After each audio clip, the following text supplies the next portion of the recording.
No nii. Tšau, aga ei pea vist rohkem mainimagi, et taas kord tädul. Võib-olla natukene raskesti ära tuntav selle tõttu, et siin on uued pingid, tutikad pingid. Varem olid nad juba sellised vanad nagu seal nurgas. Sussutun oma vorste nagu ikka ja piirituse põleti peal saab varsti ka vesi valmis. Vist ongi saamas. Piirituse põletiga on niisugune lugu, et suvel ta töötab täitsa okeilt. Näed, isegi tuul ei aja seda leeki ära. Aga talvel on keerukam. Ta põleb küll, aga lihtsalt niivõrd vaikse leegiga, et väiksemgi tuuleiil pühib selle tuleleegi ära. Mida ma tahtsin rääkida? Tahtsin täna rääkida ühel teemal konkreetselt ja küsida teie arvamust ja teie mõtteid. Nimelt selle kohta, et mida tohib teha ja mida ei tohi teha matkal, kuidas on õige matkamine ja midagi varem ma olen selles teema vist juba ka rääkinud või natukene õrnalt puudutanud seda teemat. Ja ma olen sellest mõelnud siin lõkke ääres päris palju, vaadates neid videosid, mis tihtipeale erinevad veeloogerid teevad, et nad toovad välja suure punase hoiatusena, et mida ei tohi tingimata teha ja mis peab olema kaasas matkal ja alati, kui ma olen selliseid videosid näinud või lihtsalt ei ole isegi peale klikanud, aga lihtsalt neid pealkirju näinud, siis ma mõtlen, et need, kes ei ole väga võib-olla loodusega sina peal ka olnud ja oma elu jooksul, et siis neile võib jääda selline mulje, et metsas või lihtsalt looduses viibimine oleks nagu midagi kohutavalt ohtlikku. Et jumala eest, kui sa seda ei tee, siis on jama käes või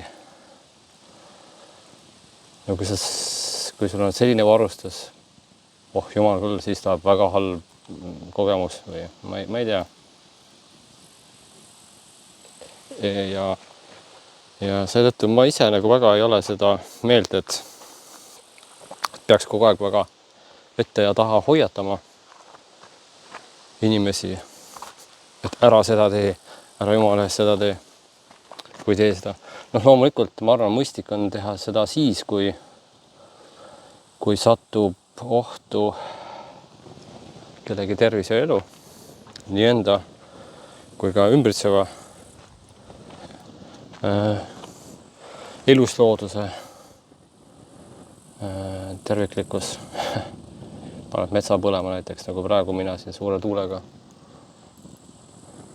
Võib-olla ei ole mõistlik teha lõket, ma ei tea. Hoiatust ei ole antud. Aga mulle tundub, et sellega nagu kõvasti üle pingutatud. Et selline hoiatamine on nagu selline läbiv joon, et ära selliste jalanõudega mine, ära sellist seljakotti võtad see, tee toda.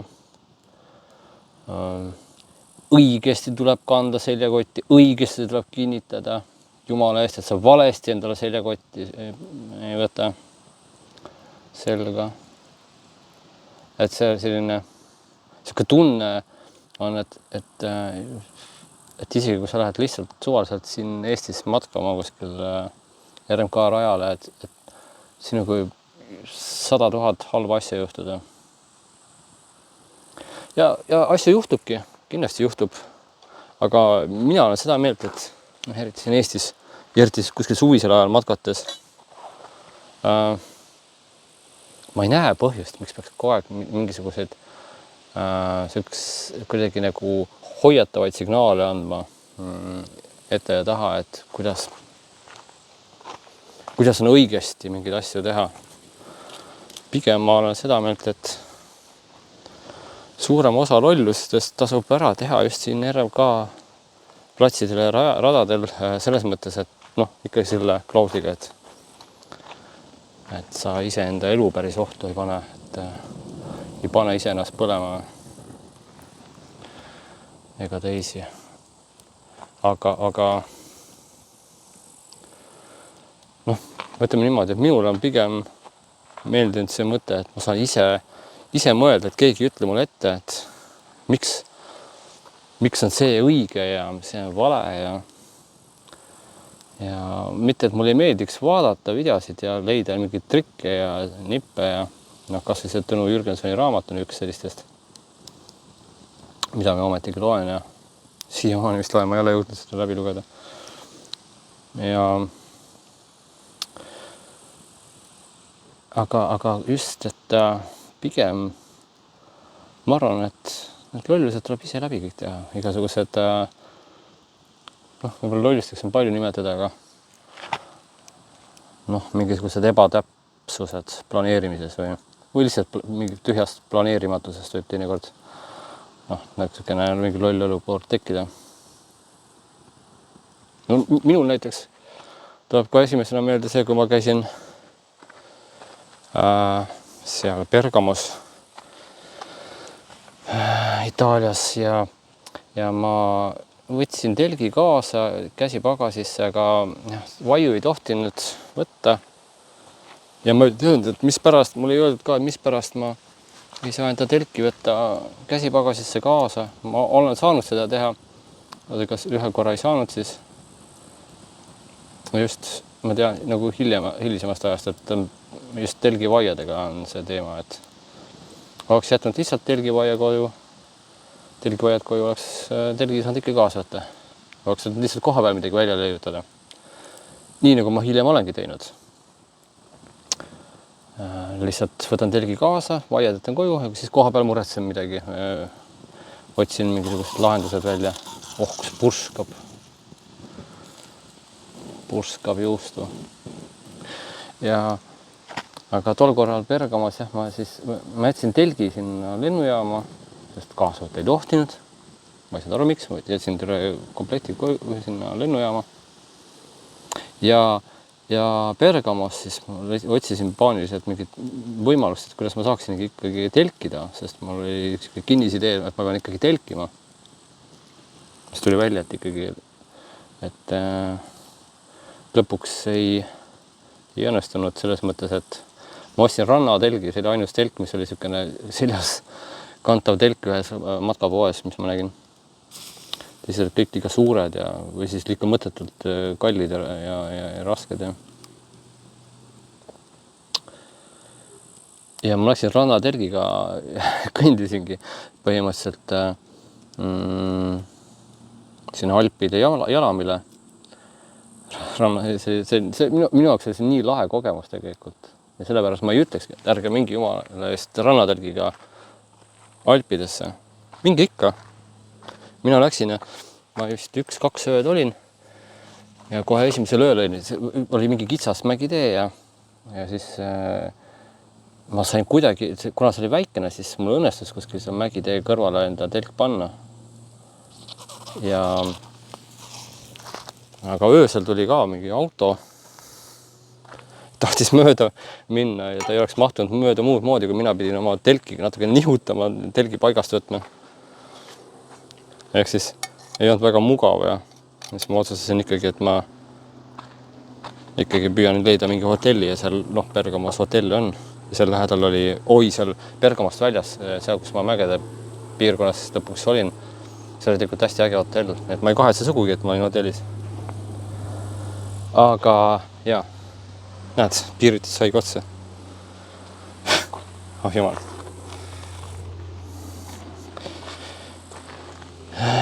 Ja piirituse põletiga ma ei ole sina peal. Ei oska seda ilmselt kasutada niimoodi, et ta oleks efektiivne.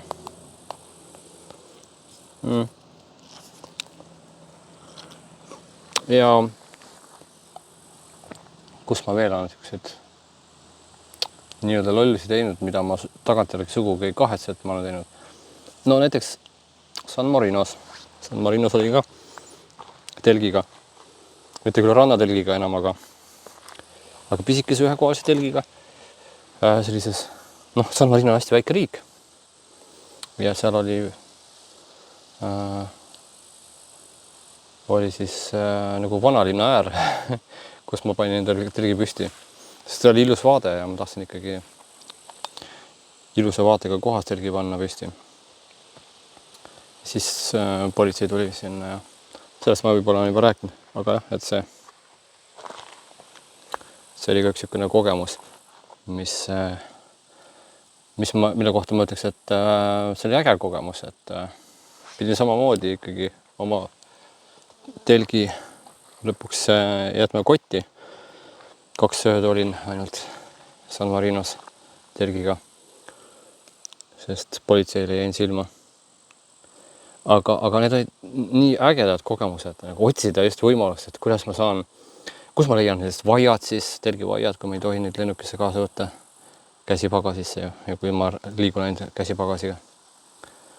Ja kõik muu sinna juurde mõelda, gaas ja et kui ma tahan gaasipõletik kasutada, et lennukisse ei tohi seda ka võtta.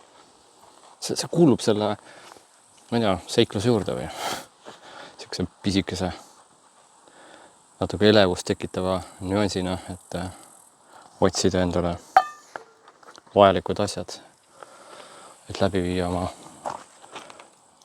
lolli agendat. Ja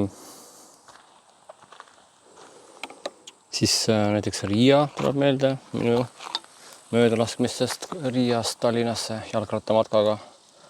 Oli niimoodi aastaid tagasi, et läksin ka, mul ei olnud siis mingisugust head matkavarustust.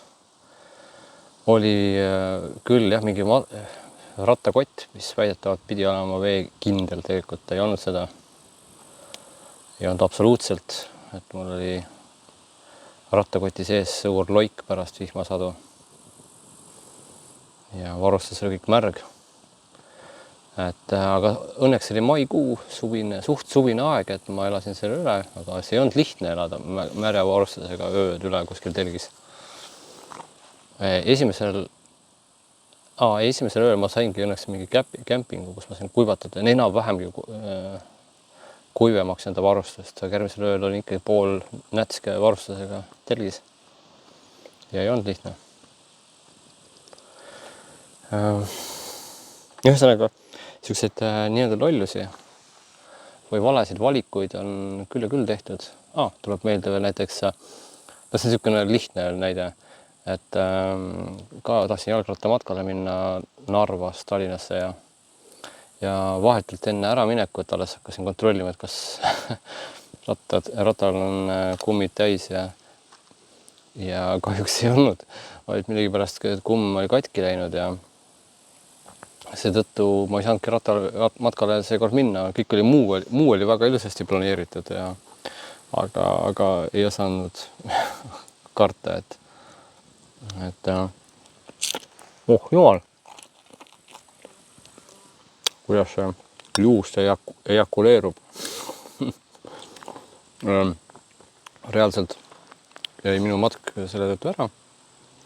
See oli niisugune lühikene planeeritud matk, et aja aken oli väga lühikene, et üldse midagi teha ja üks siis niisugune, lihtsalt läbi mõtlemine, mida sa tahad teha ja kuidas seda teostada. Natuke ikka peaks mõtlema, ma leian. Aga sageli ma siiski ei ole väga ülemäära mõelnud just seetõttu, et siis on kõik nagu liialt ära planeeritud ja ma ei saa nagu koha peal sellised ehedat elamust, et kui on kõik Viimsini ära vaadatud, kus kohas miski on ja kus telkida ja